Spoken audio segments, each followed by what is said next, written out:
In this module, we'll look at catch-up contributions. Catch-up contributions for HSA at age 55 and above, an individual is allowed to make an additional $1,000 catch-up contribution into their HSA.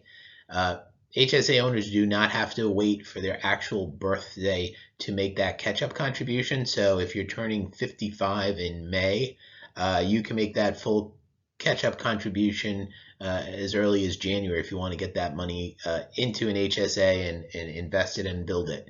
As long as you're turning 55 in that year, you're able to make that catch-up contribution at any point. Also, catch-up contributions are only on a prorated basis for eligibility.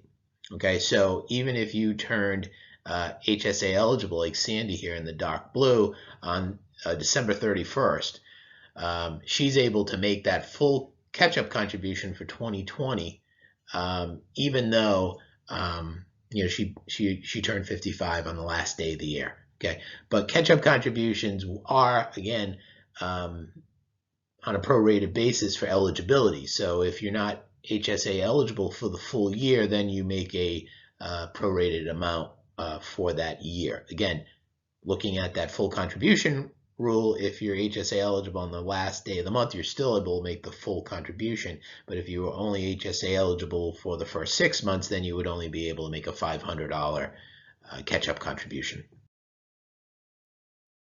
One last thing concerning catch-up contributions, I'll touch on this quickly because we've mentioned this a couple times.